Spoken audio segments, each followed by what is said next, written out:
Next ਅਸੀਂ economic sector ਦੀ 2 parts ਵਿੱਚ ਡਿਵੀਜ਼ਨ ਕੀਤੀ ਹੈ। ਇੰਪਲੋਇਮੈਂਟ ਦੇ ਅਕੋਰਡਿੰਗ ਅਸੀਂ ਇਕਨੋਮਿਕਸ ਸੈਕਟਰ ਦੀ 2 ਪਾਰਟਸ ਵਿੱਚ ਡਿਵੀਜ਼ਨ ਕਰ ਸਕਦੇ ਹਾਂ। One is organised sector and another is unorganised sector. Organised means ਸੰਗਠਿਤ, ਮੀਨਸ ਜਿਸ ਸੈਕਟਰ ਦੇ ਵਿੱਚ ਕੋਈ ਪਾਰਟੀਕੂਲਰ ਨੋਰਮਸ ਫੋਲੋ ਕੀਤੇ ਜਾਂਦੇ ਹੋਣ। ਅਨਆਰਗੇਨਾਈਜ਼ਡ ਸੈਕਟਰ ਮੀਨਸ ਅਸੰਗਠਿਤ, ਮੀਨਸ ਉਹ ਸੈਕਟਰ ਜਿਸ ਵਿੱਚ ਕੋਈ ਵੀ ਪਾਰਟੀਕੂਲਰ ਨੋਰਮਸ ਫੋਲੋ ਨਹੀਂ ਕੀਤੇ ਜਾਂਦੇ। ਆਰਗੇਨਾਈਜ਼ਡ ਸੈਕਟਰ ਵਿੱਚ ਸਾਰੀਆਂ ਐਕਟੀਵਿਟੀਜ਼ ਗੌਰਮੈਂਟ ਦੇ ਰੂਲਸ ਐਂਡ ਰੈਗੂਲੇਸ਼ਨ ਦੇ ਅਕੋਰਡਿੰਗ ਹੀ ਕੀਤੀਆਂ ਜਾਂਦੀਆਂ ਹਨ। ਬਟ ਅਨਆਰਗੇਨਾਈਜ਼ਡ ਲਾਅਸ ਤੋਂ ਬਚਦਾ ਰਹਿੰਦਾ ਹੈ। ਇਸ ਸੈਕਟਰ ਵਿੱਚ ਗੌਰਮੈਂਟ ਵੱਲੋਂ ਬਣਾਏ ਗਏ ਰੂਲ ਐਂਡ ਰੈਗੂਲੇਸ਼ਨ ਫੋਲੋ ਨਹੀਂ ਕੀਤੇ ਜਾਂਦੇ। ਨੈਕਸਟ ਅਸੀਂ ਵੇਖਦੇ ਹਾਂ ਕਿ ਇਹਨਾਂ ਦੋਨਾਂ ਸੈਕਟਰ ਵਿੱਚ ਹੋਰ ਕੀ ਡਿਫਰੈਂਸਿਸ ਹੁੰਦੇ ਹਨ। ਆਰਗੇਨਾਈਜ਼ਡ ਸੈਕਟਰ ਵਾਲੀ ਸਾਈਡ 'ਤੇ ਫਸਟ ਪੁਆਇੰਟ ਆ ਜਾਂਦਾ ਹੈ ਕਿ ਕੰਮ ਕਰਨ ਦੇ ਘੰਟੇ ਨਿਸ਼ਚਿਤ ਕੀਤੇ ਹੁੰਦੇ, ਮੀਨਸ ਪਰਟੀਕੂਲਰ ਟਾਈਮ ਹੁੰਦਾ ਕਿ ਕਿਸ ਸਮੇਂ ਡਿਊਟੀ ਸ਼ੁਰੂ ਹੋਣੀ ਹੈ ਅਤੇ ਕਿਸ ਟਾਈਮ 'ਤੇ ਡਿਊਟੀ ਜਿਹੜੀ ਖਤਮ ਹੋ ਜਾਵੇਗੀ। ਬਟ ਦੂਸਰੀ ਸਾਈਡ ਅਨਆਰਗੇਨਾਈਜ਼ਡ ਸੈਕਟਰ ਵਿੱਚ ਦੇਖਿਆ ਜਾਵੇ, ਇੱਥੇ ਸਾਡੇ ਕੰਮ ਕਰਨ ਦਾ ਸਮਾਂ ਫਿਕਸਿਸ ਨਹੀਂ ਹੁੰਦਾ ਅਤੇ ਵਰਕਰ ਦਾ ਮਾਲਕ ਆਪਣੀ ਮਰਜ਼ੀ ਨਾਲ ਕੰਮ ਕਰਾਉਂਦਾ ਹੈ। ਜੇਕਰ ਕੰਮ ਜ਼ਿਆਦਾ ਹੁੰਦਾ ਹੈ ਤਾਂ ਉਹ ਵਰਕਰ ਨੂੰ ਜ਼ਿਆਦਾ ਸਮਾਂ ਆਪਣੇ ਕੋਲ ਰੱਖ ਸਕਦਾ ਹੈ। ਸੈਕਿੰਡ ਪੁਆਇੰਟ ਸਾਡੇ ਕੋਲ ਆ ਜਾਂਦਾ ਹੈ, ਅਗਰ ਆਰਗੇਨਾਈਜ਼ਡ ਸੈਕਟਰ ਵਿੱਚ ਐਮਪਲੋਈ ਓਵਰ ਟਾਈਮ ਲਾਉਂਦਾ ਹੈ ਤਾਂ ਉਸ ਨੂੰ ਇਸ ਦੇ ਪੈਸੇ ਮਿਲਦੇ ਹਨ।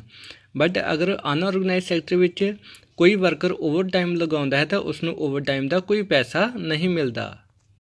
ਥਰਡ ਪੁਆਇੰਟ ਸਾਡੇ ਕੋਲ ਆਉਂਦਾ ਹੈ ਕਿ ਆਰਗੇਨਾਈਜ਼ਡ ਸੈਕਟਰ ਵਿੱਚ ਜੋ ਸਾਡੀ ਸਿਲੈਕਸ਼ਨ ਹੁੰਦੀ ਹੈ ਤਾਂ ਸਾਨੂੰ ਅਪੁਆਇੰਟਮੈਂਟ ਲੈਟਰ ਮੀਨਸ ਨਿਯੁਕਤੀ ਪੱਤਰ ਦਿੱਤਾ ਜਾਂਦਾ ਹੈ। ਬਟ ਅਨਆਰਗੇਨਾਈਜ਼ਡ ਸੈਕਟਰ ਵਿੱਚ ਸਾਨੂੰ ਕੋਈ ਵੀ ਅਪੁਆਇੰਟਮੈਂਟ ਲੈਟਰ ਨਹੀਂ ਦਿੱਤੀ ਜਾਂਦੀ। ਫੋਰਥ ਪੁਆਇੰਟ ਸਾਡੇ ਕੋਲ ਆ ਜਾਂਦਾ ਹੈ, ਆਰਗੇਨਾਈਜ਼ਡ ਸੈਕਟਰ ਵਿੱਚ ਅਪੁਆਇੰਟਡ ਐਮਪਲੋਈ ਨੂੰ ਇੱਕ ਫਿਕਸਡ ਡੇਟ 'ਤੇ ਸੈਲਰੀ ਮਿਲ ਜਾਂਦੀ ਹੈ, ਜਦ ਕਿ ਅਨਆਰਗੇਨਾਈਜ਼ਡ ਸੈਕਟਰ ਵਿੱਚ ਕੰਮ ਕਰਨ ਵਾਲੇ ਐਮਪਲੋਈ ਨੂੰ ਕੋਈ ਨਿਸ਼ਚਿਤ ਨਹੀਂ ਹੁੰਦਾ ਕਿ ਮੈਨੂੰ ਸੈਲਰੀ ਕਦੋਂ ਪ੍ਰਾਪਤ ਹੋਵੇਗੀ। ਨੈਕਸਟ ਸਾਡੇ ਕੋਲ ਆ ਜਾਂਦਾ ਹੈ ਗੌਰਮੈਂਟ ਕੰਟਰੋਲ। ਇਸ ਦੇ ਵਿੱਚ ਆਰਗੇਨਾਈਜ਼ਡ ਸੈਕਟਰ ਵਾਲੀ ਸਾਈਡ 'ਤੇ ਫਸਟ ਪੁਆਇੰਟ ਹੈ ਸਾਡੇ ਕੋਲ, ਜਿਸ ਦੇ ਵਿੱਚ ਦੱਸਿਆ ਗਿਆ ਹੈ ਕਿ ਆਰਗੇਨਾਈਜ਼ਡ ਸੈਕਟਰ ਗੌਰਮੈਂਟ ਦੇ ਅੰਡਰ ਹੁੰਦਾ ਹੈ, ਕਿ ਇਸ ਦੇ ਉੱਪਰ ਜੋ ਵੀ ਇਹਦੇ ਰੂਲ ਰੈਗੂਲੇਸ਼ਨ ਉਹ ਗੌਰਮੈਂਟ ਨੇ ਆਪ ਖੁਦ ਬਣਾਏ ਹੁੰਦੇ ਆ, ਜਦ ਕਿ ਅਨਆਰਗੇਨਾਈਜ਼ਡ ਸੈਕਟਰ ਦੇ ਉੱਪਰ ਗੌਰਮੈਂਟ ਦਾ ਕੋਈ ਕੰਟਰੋਲ ਨਹੀਂ ਹੁੰਦਾ। ਸੈਕਿੰਡ ਪੁਆਇੰਟ ਆ ਜਾਂਦਾ ਕਿ ਐਮਪਲੋਈ ਲਈ ਜੋ ਰੂਲ ਰੈਗੂਲੇਸ਼ਨ ਬਣਾਏ ਜਾਂਦੇ ਉਹਨਾਂ ਸਾਰਿਆਂ ਨੂੰ ਕੌਨਸਟੀਟਿਊਸ਼ਨ ਦੇ ਅਨੁਸਾਰ ਬਣਾਇਆ ਜਾਂਦਾ ਹੈ। ਸੈਕਿੰਡ ਸਾਈਡ 'ਤੇ ਪੁਆਇੰਟ ਆ ਜਾਂਦਾ ਹੈ ਕਿ ਇਸ ਸੈਕਟਰ ਵਿੱਚ ਰੂਲਸ ਰੈਗੂਲੇਸ਼ਨ ਫੋਲੋ ਨਹੀਂ ਕੀਤੇ ਜਾਂਦੇ। ਨੈਕਸਟ ਆ ਜਾਂਦਾ ਹੈ ਜੋਬ ਸਿਕਿਉਰਿਟੀ। ਜੋਬ ਸਿਕਿਉਰਿਟੀ ਕੀ ਹੈ? ਆਰਗੇਨਾਈਜ਼ਡ ਸੈਕਟਰ ਵਿੱਚ ਜੋਬ ਸੁਰੱਖਿਅਤ ਹੁੰਦੀ ਹੈ ਸਾਡੀ, ਮੀਨਸ ਜਦੋਂ ਤੱਕ ਅਸੀਂ ਨਿਸ਼ਚਿਤ ਰੂਲਸ ਰੈਗੂਲੇਸ਼ਨ ਅਧੀਨ ਆਪਣੀ ਡਿਊਟੀ ਕਰਦੇ ਰਹਿੰਦੇ ਹਾਂ ਸਾਨੂੰ ਕੋਈ ਵੀ ਨੌਕਰੀ ਤੋਂ ਨਹੀਂ ਕੱਢ ਸਕਦਾ। ਪਰ ਅਨਆਰਗੇਨਾਈਜ਼ਡ ਸੈਕਟਰ ਵਿੱਚ ਐਮਪਲੋਈ ਨੂੰ ਕਿਸੇ ਵੀ ਸਮੇਂ ਜੋਬ ਛੱਡਣ ਲਈ ਆਖਿਆ ਜਾ ਸਕਦਾ ਹੈ। ਨੈਕਸਟ ਸਾਡੇ ਕੋਲ ਆ ਜਾਂਦਾ ਹੈ ਸੋਸ਼ਲ ਸਿਕਿਉਰਿਟੀ ਬੈਨੀਫਿਟਸ, ਮੀਨਸ ਸਮਾਜਿਕ ਸੁਰੱਖਿਆ ਲਾਭ। ਆਰਗੇਨਾਈਜ਼ਡ ਸੈਕਟਰ ਵਿੱਚ ਫਸਟ ਪੁਆਇੰਟ ਆ ਜਾਂਦਾ ਇਸ ਸਾਈਡ 'ਤੇ ਕਿ ਇਸ ਸੈਕਟਰ ਵਿੱਚ ਕੰਮ ਕਰਨ ਵਾਲੇ ਐਮਪਲੋਈ ਨੂੰ ਪੇਡ ਲੀਵ ਦਿੱਤੀ ਜਾਂਦੀ ਹੈ। ਪੇਡ ਲੀਵ ਮੀਨਸ ਡਿਊਟੀ ਨਾ ਹੋਣ ਦੇ ਬਾਵਜੂਦ ਵੀ ਸੈਲਰੀ ਮਿਲ ਜਾਣਾ। ਐਗਜ਼ਾਮਪਲ ਲਈ ਕੋਈ ਸੀਜ਼ਨਲ ਵਕੇਸ਼ਨ ਆ ਗਈਆਂ ਜਾਂ ਆਪ ਛੁੱਟੀ ਲੈਣੀ ਪਈ, ਜਿਵੇਂ ਸੋਲਜਰ ਲੈ ਕੇ ਆਉਂਦੇ ਆ ਉਹਨਾਂ ਨੂੰ ਵੈਕੈਂਟ ਪੀਰੀਅਡ ਦੇ ਦੌਰਾਨ ਵੀ ਸੈਲਰੀ ਦਿੱਤੀ ਜਾਂਦੀ ਹੈ।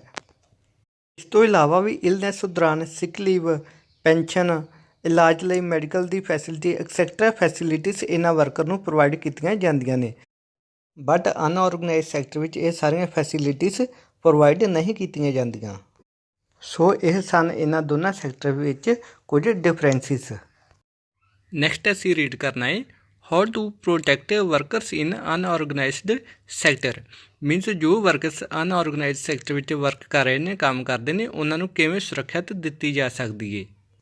ਹੁਣ ਇਸ ਪੈਰਾਗ੍ਰਾਫ ਦੇ ਵਿੱਚ ਦੱਸਿਆ ਗਿਆ ਹੈ ਕਿ ਆਰਗੇਨਾਈਜ਼ਡ ਸੈਕਟਰ ਵਿੱਚ ਜੋਬਸ ਸਿਕਿਉਰਿਟੀ ਹੁੰਦੀ ਹੈ, ਪਰ ਬਹੁਤ ਘੱਟ ਓਪਰਚੁਨਿਟੀਜ਼ ਮਿਲਦੀਆਂ ਜਿਨ੍ਹਾਂ ਲੋਕਾਂ ਨੂੰ ਆਰਗੇਨਾਈਜ਼ਡ ਸੈਕਟਰ ਵਿੱਚ ਜੋਬ ਮਿਲ ਜੇ। ਵੈਸੇ ਵੀ ਇਸ ਵਿੱਚ ਐਕਸਪਲੇਨ ਕੀਤਾ ਗਿਆ ਹੈ ਕਿ 1990 ਤੋਂ ਬਾਅਦ 1990 ਤੋਂ ਬਾਅਦ ਆਰਗੇਨਾਈਜ਼ਡ ਸੈਕਟਰ ਵਿੱਚ ਜੋਬਸ ਲਗਾਤਾਰ ਘੱਟ ਰਹੀਆਂ ਨੇ, ਮਤਲਬ ਆਰਗੇਨਾਈਜ਼ਡ ਸੈਕਟਰ ਵੀ ਅਨਆਰਗੇਨਾਈਜ਼ਡ ਸੈਕਟਰ ਵਿੱਚ ਮਰਜ ਕੀਤੇ ਜਾ ਰਹੇ ਨੇ, ਕਿਉਂਕਿ ਅਨਆਰਗੇਨਾਈਜ਼ਡ ਸੈਕਟਰ ਵਿੱਚ ਕੋਈ ਜ਼ਿਆਦਾ ਰੂਲ ਰੈਗੂਲੇਸ਼ਨ ਫੋਲੋ ਨਹੀਂ ਕਰਨੇ ਪੈਂਦੇ। ਕੁਝ ਕਲੈਵਰਨੈਸ ਵਰਤ ਕੇ ਲੋਕ ਆਪਣਾ ਟੈਕਸ ਵੀ ਬਚਾ ਲੈਂਦੇ ਹਨ। ਇਸ ਦੀ ਸਾਡੇ ਕੋਲ ਇੱਕ ਫਰੈਸ਼ ਐਗਜ਼ਾਮਪਲ ਹੈਗੀ ਹੈ ਕਿ ਪਿਛਲੇ ਕੁਝ ਮੰਥਸ ਦੇ ਵਿੱਚ ਗੌਰਮੈਂਟ ਨੇ ਬਹੁਤ ਸਾਰੀਆਂ ਬੈਂਕਸ ਨੂੰ ਆਪਸ ਵਿੱਚ ਮਰਜ ਕਰ ਦਿੱਤਾ, ਜਾਂ ਕੁਝ ਏਅਰਪੋਰਟਸ ਹੈ ਜੋ ਉਹ ਸਾਡੇ ਪ੍ਰਾਈਵੇਟ ਕੰਪਨੀਜ਼ ਤੋਂ ਦੇ ਦਿੱਤੇ ਗਏ। ਰੇਲਵੇ ਟੈਕਸ ਦੇ ਉੱਪਰ ਵੀ ਕੁਝ ਪ੍ਰਾਈਵੇਟ ਰੇਲਵੇ ਟ੍ਰੇਨਸ ਚਲਾਉਣ ਦੀ ਕੋਸ਼ਿਸ਼ ਕੀਤੀ ਜਾ ਰਹੀ ਹੈ। ਇਸ ਤਰ੍ਹਾਂ ਇਹ ਸਾਰੇ ਜੋ ਆਰਗੇਨਾਈਜ਼ਡ ਸੈਕਟਰ ਹੁੰਦੇ ਆ ਉਹਨਾਂ ਨੂੰ ਹੌਲੀ ਹੌਲੀ ਅਨਆਰਗੇਨਾਈਜ਼ਡ ਸੈਕਟਰ ਵਿੱਚ ਚੇਂਜ ਸ਼ਿਫਟ ਕੀਤਾ ਜਾ ਰਿਹਾ ਹੈ, ਜਿਸ ਨਾਲ ਆਰਗੇਨਾਈਜ਼ਡ ਸੈਕਟਰ ਵਿੱਚ ਜੋਬ ਓਪਰਚੁਨਿਟੀਜ਼ ਹੋਰ ਘੱਟ ਹੋ ਰਹੀ ਹੈ। ਨੈਕਸਟ ਪੇਜ ਨੰਬਰ 32 ਸੈਕੰਡ ਰੋ ਦੇ ਵਿੱਚ ਸਾਨੂੰ ਸਟਾਰਟਿੰਗ ਦੇ ਵਿੱਚ ਇੱਕ ਕੁਐਸਚਨ ਪੁੱਟ ਕੀਤਾ ਗਿਆ ਹੈ, who are these vulnerable people who need protection. Vulnerable ਹੁੰਦਾ ਹੈ ਕਮਜ਼ੋਰ। ਕੁਐਸਚਨ ਦਾ ਮੀਨਸ ਹੈ ਕਿ ਇਹ ਕਮਜ਼ੋਰ ਲੋਕ ਕੌਣ ਨੇ ਜਿਨ੍ਹਾਂ ਨੂੰ ਪ੍ਰੋਟੈਕਸ਼ਨ ਦੀ ਸੁਰੱਖਿਆ ਦੀ ਲੋੜ ਹੈ। ਇਹ ਕਮਜ਼ੋਰ ਲੋਕ ਰੂਰਲ ਔਰ ਅਰਬਨ ਏਰੀਆਸ ਦੇ ਵਿੱਚ ਅਲੱਗ-ਅਲੱਗ ਨੇ। ਰੂਰਲ ਏਰੀਆ ਦੇ ਵਿੱਚ ਕੋਈ ਲੈਂਡਲੈਸ ਐਗਰੀਕਲਚਰ ਫਾਰਮਰ ਮਤਲਬ ਜਿਹੜੇ ਕਿਸਾਨਾਂ ਦੇ ਕੋਲ ਆਪਣੀ ਜ਼ਮੀਨ ਨਹੀਂ ਹੁੰਦੀ, ਉਹ ਲੇਬਰ ਦਾ ਵਰਕ ਕਰਦੇ ਨੇ, ਜਾਂ ਬਹੁਤ ਹੀ ਘੱਟ ਜ਼ਮੀਨ ਹੁੰਦੀ ਆ, ਜਾਂ ਕੁਛ ਸ਼ੇਅਰ ਕ੍ਰੋਪਰਸ ਇੱਕ ਦੂਸਰੇ ਨਾਲ ਆਪਣੀ ਫਸਲ ਸ਼ੇਅਰ ਕਰਦੇ ਆ, ਹਿੱਸੇ 'ਤੇ ਫਸਲ ਬੀਜਦੇ ਆ, ਜਾਂ ਆਰਟੀਸ਼ਨ ਹੋਣ ਕੋਈ weaver, black Smith, carpenter, gold Smith, ਇਹ ਸਾਰੇ ਹੀ ਲੋਕ ਰੂਰਲ ਏਰੀਏ ਵਿੱਚ ਕਮਜ਼ੋਰ ਮੰਨੇ ਜਾਂਦੇ ਹਨ। ਦੂਸਰੀ ਸਾਈਡ 'ਤੇ ਸਾਡੇ ਕੋਲ ਆ ਜਾਂਦਾ ਅਰਬਨ ਏਰੀਆਸ। ਅਰਬਨ ਏਰੀਆਸ ਦੇ ਵਿੱਚ ਕੋਈ ਸਮਾਲ ਸਕਿੱਲ ਇੰਡਸਟਰੀਜ਼ ਮਤਲਬ ਛੋਟੀਆਂ ਫੈਕਟਰੀਆਂ, ਕੋਈ ਕੈਜੂਅਲ ਵਰਕਰ ਜੋ ਕੰਸਟਰਕਸ਼ਨ ਦੇ ਕੰਮ ਵਿੱਚ ਲੱਗੇ ਨੇ, ਟ੍ਰੇਡ ਵਪਾਰੀ, ਜਾਂ ਕੋਈ ਛੋਟੀਆਂ ਗੱਡੀਆਂ ਵਾਲੇ ਟਰਾਂਸਪੋਰਟਰ, ਜਾਂ ਕਹਿ ਲਓ ਗਲੀਆਂ ਦੇ ਵਿੱਚ ਜੋ ਵੈਂਡਰਸ ਫਿਰਦੇ ਆ, ਸਬਜ਼ੀ ਜਾਂ ਫਲ ਫਰੂਟ ਵੇਚਦੇ ਆ, ਹੈੱਡ ਲੋਡ ਵਰਕਰਸ, ਕੁਝ ਲੋਕ ਜਿਹੜੇ ਸਿਰਾਂ ਦੇ ਉੱਪਰ ਭਾਰ ਢੋਂਦੇ ਆ, garments maker and rag pickers. Rag pickers means ਜੋ ਲੋਕ ਪਾਰਟੀਆਂ ਪੁਰਾਣੀਆਂ ਚੀਜ਼ਾਂ ਦੇ ਜਾਂ ਟੁੱਟੀਆਂ ਚੀਜ਼ਾਂ ਦੇ ਟੁਕੜੇ ਵਗੈਰਾ ਇਕੱਠੇ ਕਰਦੇ ਆ। ਇਹਨਾਂ ਸਾਰਿਆਂ ਲੋਕਾਂ ਨੂੰ ਇਕਨੋਮਿਕਲੀ ਕਮਜ਼ੋਰ ਮੰਨਿਆ ਜਾਂਦਾ ਹੈ। ਇਹ ਕੈਜੂਅਲ ਵਰਕਰ ਆਮ ਜਿਹੜੇ ਵਰਕਰਸ ਨੇ ਰੂਰਲ ਔਰ ਅਰਬਨ ਏਰੀਆਸ ਦੇ ਵਿੱਚ, ਇਹਨਾਂ ਨੂੰ ਦੋਨਾਂ ਨੂੰ ਹੀ ਸੁਰੱਖਿਅਤ ਕਰਨ ਦੀ, ਪ੍ਰੋਟੈਕਟ ਕਰਨ ਦੀ ਲੋੜ ਹੈ, ਕਿਉਂਕਿ ਇਹ ਆਮ ਤੌਰ 'ਤੇ ਸ਼ਡਿਊਲ ਕਾਸਟ, ਸ਼ਡਿਊਲ ਟ੍ਰਾਈਬਸ ਜਾਂ ਬੈਕਵਰਡ ਕਮਿਊਨਿਟੀ ਦੇ ਨਾਲ ਸੰਬੰਧਿਤ ਰੱਖਦੇ ਹਨ। ਇਸ ਕਰਕੇ ਇਹ ਇੱਕ ਤਾਂ ਇਕਨੋਮਿਕਲੀ ਕਮਜ਼ੋਰ ਹੁੰਦੇ ਹਨ, ਦੂਜਾ ਸਮਾਜ ਦੇ ਵਿੱਚ, ਸੋਸਾਇਟੀ ਦੇ ਵਿੱਚ ਇਹਨਾਂ ਨੂੰ ਨੀਵੇਂ ਲੋਕ ਸਮਝ ਕੇ ਸੋਸ਼ਲੀ ਤੌਰ 'ਤੇ ਵੀ ਤੰਗ ਪਰੇਸ਼ਾਨ ਕੀਤਾ ਜਾਂਦਾ ਹੈ। ਸੋ ਇਸ ਤਰ੍ਹਾਂ ਇਹਨਾਂ ਨੂੰ ਬਹੁਤ ਇਕਨੋਮਿਕਲ ਐਂਡ ਦਾ ਸੋਸ਼ਲ ਤੌਰ 'ਤੇ ਇਹਨਾਂ ਦੇ ਵਿਕਾਸ ਦੀ, ਇਹਨਾਂ ਦੇ ਪ੍ਰੋਟੈਕਸ਼ਨ ਦੀ ਲੋੜ ਹੈ, ਜਿਸ ਵਾਸਤੇ ਗੌਰਮੈਂਟ ਨੇ ਕੁਝ ਸਪੈਸ਼ਲ ਲਾਅ ਵੀ ਜਿਹੜੇ ਤਿਆਰ ਕੀਤੇ ਨੇ ਤਾਂ ਕਿ ਇਹ ਲੋਕ ਸੋਸਾਇਟੀ ਵਿੱਚ ਆਪਣਾ ਡਿਗਨਿਟੀ ਵਾਲਾ ਜੀਵਨ ਬਤੀਤ ਕਰ ਲੈਣ ਅਤੇ ਇਹਨਾਂ ਨੂੰ ਦੂਸਰੇ ਲੋਕਾਂ ਵਾਂਗ ਇਕਨੋਮਿਕਲੀ ਸਟਰੋਂਗ ਹੋਣ ਦੇ ਬਰਾਬਰ ਦੇ ਓਪਰਚੁਨਿਟੀਜ਼ ਦਿੱਤੀਆਂ ਜਾ ਸਕਣ। ਨੈਕਸਟ ਸਾਡੇ ਕੋਲ ਸਾਡਾ ਲਾਸਟ ਟੌਪਿਕ ਆ ਜਾਂਦਾ ਹੈ, ਜਿਸ ਦੇ ਵਿੱਚ ਦੱਸਿਆ ਗਿਆ ਕਿ ਓਨਰਸ਼ਿਪ ਮੀਨਸ ਮਾਲਕੀ ਦੇ ਆਧਾਰ 'ਤੇ ਅਸੀਂ ਇਕਨੋਮਿਕ ਸੈਕਟਰ ਦੀ 2 ਪਾਰਟਸ ਵਿੱਚ ਡਿਵੀਜ਼ਨ ਕਰ ਸਕਦੇ ਹਾਂ। One is public sector and second is private sector. Public sector government ਦੇ ਅਧੀਨ ਆਉਂਦੇ ਹਨ, ਮਤਲਬ ਇਹਨਾਂ ਸੈਕਟਰ ਦੀ ਮਾਲਕ ਗੌਰਮੈਂਟ ਹੁੰਦੀ ਹੈ। ਇਸ ਕਰਕੇ ਜੋ ਡਿਪਾਰਟਮੈਂਟਸ ਪਬਲਿਕ ਸੈਕਟਰ ਦੇ ਅਧੀਨ ਆਉਂਦੇ ਹਨ, ਇਹਨਾਂ ਵਿੱਚ ਸਰਵਿਸ ਸਾਨੂੰ ਗੌਰਮੈਂਟ ਵੱਲੋਂ ਦਿੱਤੀ ਜਾਂਦੀ ਹੈ, ਜਦ ਕਿ ਪ੍ਰਾਈਵੇਟ ਸੈਕਟਰ ਦਾ ਮਾਲਕ ਕੋਈ ਇੱਕ ਆਦਮੀ ਜਾਂ ਕੋਈ ਇੱਕ ਪਰਿਵਾਰ ਜਾਂ ਕੁਝ ਆਦਮੀ ਹੁੰਦੇ ਹਨ। ਇਸ ਕਰਕੇ ਪ੍ਰਾਈਵੇਟ ਸੈਕਟਰ ਦੇ ਵਿੱਚ ਜੋ ਡਿਪਾਰਟਮੈਂਟ ਹੁੰਦੇ ਹਨ, ਉਹਨਾਂ ਡਿਪਾਰਟਮੈਂਟਸ ਦੇ ਅਧੀਨ ਜੋ ਸੇਵਾ ਦਿੱਤੀ ਜਾਂਦੀ ਹੈ ਉਹ ਸਾਨੂੰ ਇਹਨਾਂ ਮਾਲਕਾਂ ਵੱਲੋਂ ਦਿੱਤੀ ਜਾਂਦੀ ਹੈ, ਉਸ ਦੇ ਵਿੱਚ ਗੌਰਮੈਂਟ ਦਾ ਕੋਈ ਰੋਲ ਨਹੀਂ ਹੁੰਦਾ। ਸਾਨੂੰ ਇੱਕ ਐਗਜ਼ਾਮਪਲ ਦਿੱਤੀ ਗਈ ਹੈ ਕਿ ਜਿਵੇਂ ਪੋਸਟ ਆਫਿਸ ਨੇ, ਟ੍ਰੇਨਸ ਨੇ, ਇਹ ਦੋਨੋਂ ਡਿਪਾਰਟਮੈਂਟ ਗੌਰਮੈਂਟ ਦੇ ਅਧੀਨ ਨੇ, ਮਤਲਬ ਇਹਨਾਂ ਦੀ ਮਾਲਕ ਗੌਰਮੈਂਟ ਹੈ। ਇਸ ਕਰਕੇ ਅਸੀਂ ਟ੍ਰੇਨ ਦੀ ਸਰਵਿਸ ਯੂਜ਼ ਕਰਦੇ ਹਾਂ ਜਾਂ ਪੋਸਟ ਆਫਿਸ ਦੀ ਸਰਵਿਸ ਯੂਜ਼ ਕਰਦੇ ਹਾਂ, ਇਹਦਾ ਜੋ ਵੀ ਅਸੀਂ ਚਾਰਜਿਸ ਦੇਵਾਂਗੇ ਉਹ ਸਿੱਧਾ ਗੌਰਮੈਂਟ ਦੇ ਕੋਲ ਪਹੁੰਚਣਗੇ।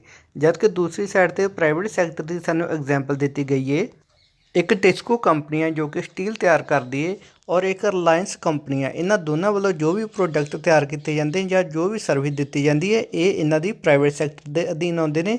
ਇਸ ਕਰਕੇ ਇਹਨਾਂ ਦੇ ਪ੍ਰੋਡਕਟ ਅਸੀਂ ਯੂਜ਼ ਕਰਦੇ ਹਾਂ, ਜੋ ਵਰਤਦੇ ਹਾਂ, ਇਹ ਸਾਰਾ ਪੈਸਾ ਇਹਨਾਂ ਪ੍ਰਾਈਵੇਟ ਸੈਕਟਰ ਦੇ ਕੋਲ ਜਾਏਗਾ ਅਤੇ ਇਸ ਦੇ ਮਾਲਕ ਪ੍ਰਾਈਵੇਟ ਸੈਕਟਰ ਦੇ ਐਂਟਰਪ੍ਰੈਨਰਸ ਹੀ ਹੋਣਗੇ।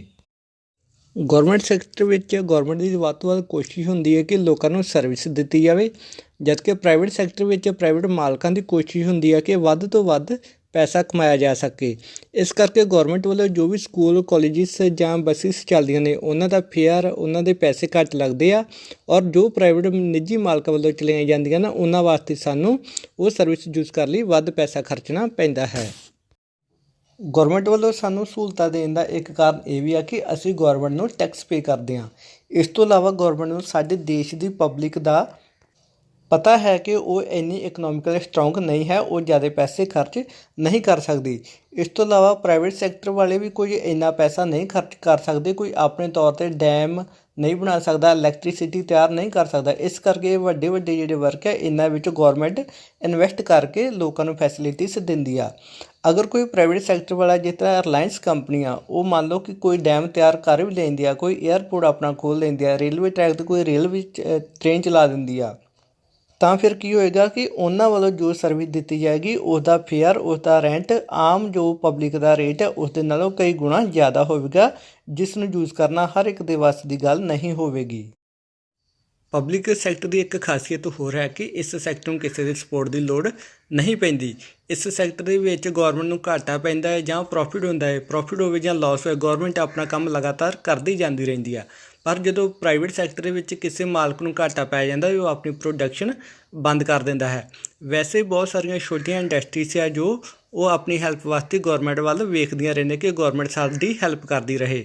ਜਿਵੇਂ ਛੋਟੀਆਂ ਇੰਡਸਟਰੀਆਂ ਦੇ ਵਿੱਚ ਜੋ ਇਲੈਕਟ੍ਰੀਸਿਟੀ ਯੂਜ਼ ਕੀਤੀ ਜਾਂਦੀ ਆ ਉਸ ਦਾ ਰੇਟ ਆਮ ਇਲੈਕਟ੍ਰੀਸਿਟੀ ਦੇ ਨਾਲੋਂ ਘੱਟ ਹੁੰਦਾ ਹੈ। ਅਗਰ ਗੌਰਮੈਂਟ ਉਹ ਇਲੈਕਟ੍ਰੀਸਿਟੀ 'ਤੇ ਸਬਸਿਡੀ ਦੇਣੀ ਬੰਦ ਕਰ ਦੇਵੇ ਤਾਂ ਕੰਪਨੀ ਆਪਣੀ ਪ੍ਰੋਡਕਸ਼ਨ ਬੰਦ ਕਰ ਦਿੰਦੀ ਹੈ ਜਾਂ ਆਪਣੇ ਪ੍ਰੋਡਕਟ ਮਹਿੰਗੇ ਰੇਟ 'ਤੇ ਵੇਚਣੇ ਸ਼ੁਰੂ ਕਰ ਦਿੰਦੀ ਹੈ। ਇਸ ਤੋਂ ਇਲਾਵਾ ਅਸੀਂ ਫਾਰਮਰ ਦੀ ਐਗਜ਼ਾਮਪਲ ਲੈਂਦੇ ਹਾਂ ਕਿ ਜਦੋਂ ਕਿਸਾਨ ਮੰਡੀ ਦੇ ਵਿੱਚ ਆਪਣੀ ਫਸਲ ਵੇਚਣ ਵਾਸਤੇ ਜਾਂਦਾ ਹੈ, ਮੰਡੀ ਦੇ ਵਿੱਚ ਗੌਰਮੈਂਟ ਵੱਲੋਂ ਖਰੀਦ ਕੀਤੀ ਜਾਂਦੀ ਹੈ, ਜਿਸ ਨੂੰ ਅਸੀਂ ਸਰਕਾਰੀ ਬੋਲੀ ਜਾਂ ਸਰਕਾਰੀ ਖਰੀਦ ਆਖਦੇ ਹਾਂ। ਅਗਰ ਸਰਕਾਰ ਕਿਸਾਨ ਦੀ ਫਸਲ ਵਾਸਤੇ ਕੋਈ ਰੇਟ ਨਿਸ਼ਚਿਤ ਨਹੀਂ ਕਰੇਗੀ ਤਾਂ ਫਿਰ ਪ੍ਰਾਈਵੇਟ ਸੈਕਟਰ ਵਾਲੇ ਆਪਣੀ ਮਨਮਰਜ਼ੀ ਦਾ ਰੇਟ ਲਾ ਕੇ ਕਿਸਾਨ ਦੀ ਲੁੱਟ ਕਰ ਸਕਦੇ ਆ। ਸੋ ਗੌਰਮੈਂਟ ਵੱਲੋਂ ਹਰ ਸੀਜ਼ਨ ਤੋਂ ਪਹਿਲਾਂ ਹੀ ਇੱਕ ਸਰਕਾਰੀ ਰੇਟ ਕਿਸੇ ਵੀ ਫਸਲ ਦਾ ਨਿਸ਼ਚਿਤ ਕਰ ਦਿੱਤਾ ਜਾਂਦਾ ਹੈ। ਅਜਿਹੇ ਮਾਮਲੇ ਵਿੱਚ ਜੋ ਸਾਡੀਆਂ ਰਬੀ ਕ੍ਰੌਪਸ ਜਾਂ ਖਰੀਫ ਕ੍ਰੌਪਸ ਹੈ, ਇਹਨਾਂ ਦੇ ਮਾਮਲੇ ਵਿੱਚ ਪੱਕਾ ਨਿਸ਼ਚਿਤ ਤੌਰ 'ਤੇ ਹੀ ਰੇਟ ਫਿਕਸ ਕੀਤਾ ਜਾਂਦਾ ਹੈ, ਜਿਸ ਨੂੰ ਅਸੀਂ ਘੱਟੋ ਘੱਟ ਸਮਰਥਨ ਮੁੱਲ ਆਖਦੇ ਹਾਂ। ਇਸ ਦਾ ਕਿਸਾਨ ਅਤੇ ਕੰਜ਼ਿਊਮਰ ਗ੍ਰਾਹਕ ਦੋਹਾਂ ਨੂੰ ਫਾਇਦਾ ਹੁੰਦਾ ਹੈ। ਅਗਰ ਸਰਕਾਰ ਨੂੰ ਫਸਲ ਖਰੀਦਣ ਵਾਸਤੇ ਕੁਝ ਵੱਧ ਪੈਸੇ ਖਰਚ ਕੇ ਘਾਟਾ ਵੀ ਪੈਂਦਾ ਹੈ ਤਾਂ ਸਰਕਾਰ ਇਹ ਘਾਟਾ ਸਹਿ ਲੈਂਦੀ ਹੈ। ਇਸ ਤੋਂ ਇਲਾਵਾ ਵੀ ਬਹੁਤ ਸਾਰੀਆਂ ਪ੍ਰਾਇਮਰੀ ਰਿਸਪੌਂਸਿਬਿਲਿਟੀਜ਼ ਗੌਰਮੈਂਟ ਦੀਆਂ ਨੇ ਜਿਨ੍ਹਾਂ ਦੇ ਉੱਪਰ ਗੌਰਮੈਂਟ ਨੂੰ ਸਪੈਂਡ ਕਰਨ ਦੀ ਲੋੜ ਹੈ, ਜਿਵੇਂ ਕਿ ਲੋਕਾਂ ਦੀ ਸਿਹਤ ਨੂੰ ਸੁਧਾਰਨ ਵਾਸਤੇ ਵੱਧ ਤੋਂ ਵੱਧ ਹੈਲਥ ਕੇਅਰ ਸੈਂਟਰ ਜਿਹੜੇ ਉਹ ਬਣਾਏ ਜਾਣ, ਐਜੂਕੇਸ਼ਨ ਦਿੱਤੀ ਜਾਵੇ, ਲੋਕਾਂ ਨੂੰ ਐਲੀਮੈਂਟਰੀ ਐਜੂਕੇਸ਼ਨ ਹੈ ਜਿਹੜਾ ਉਹ ਦਿੱਤੀ ਜਾਵੇ ਤਾਂ ਕਿ ਜੋ ਸਾਡੇ ਦੇਸ਼ ਦਾ ਇਲੀਟਰੇਟ ਰੇਟ ਕਾਫੀ ਹਾਈ ਆ ਉਸ ਰੇਟ ਨੂੰ ਘਟਾਇਆ ਜਾ ਸਕੇ।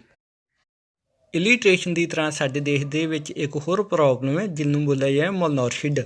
ਮਲਨੋਰਿਸ਼ਡ ਹੁੰਦਾ ਹੈ ਕਿ ਪੌਸ਼ਟਿਕ ਤੱਤਾਂ ਦੀ ਘਾਟ। ਇੰਡੀਆ ਦੇ ਵਿੱਚ 50% ਬੱਚੇ ਅਜਿਹੇ ਨੇ ਜਿਨ੍ਹਾਂ ਨੂੰ ਪੌਸ਼ਟਿਕ ਤੱਤਾਂ ਦੀ ਘਾਟ ਆ ਔਰ ਇਸ ਦੇ ਵਿੱਚੋਂ 1/4 ਚੌਥਾ ਹਿੱਸਾ ਅਜਿਹੇ ਬੱਚੇ ਨੇ ਜੋ ਬਹੁਤ ਜ਼ਿਆਦਾ ਬਿਮਾਰ ਹੈ ਜਿਨ੍ਹਾਂ ਦਾ ਕਰਕੇ ਉਹਨਾਂ ਦੀ ਡੈਥ ਹੋ ਜਾਂਦੀ ਹੈ। ਇੰਡੀਆ ਦੇ ਵਿੱਚ 40% ਉੜੀਸਾ ਔਰ 51% ਮੱਧ ਪ੍ਰਦੇਸ਼ ਵਿੱਚ ਮੋਰਟੈਲਿਟੀ ਰੇਟ ਹੈ। ਮੋਰਟੈਲਿਟੀ ਰੇਟ ਹੁੰਦਾ ਹੈ ਕਿ ਛੋਟੀ ਉਮਰ ਦੇ ਵਿੱਚ ਹੀ ਬੱਚਿਆਂ ਦੀ ਡੈਥ ਹੋ ਜਾਣੀ।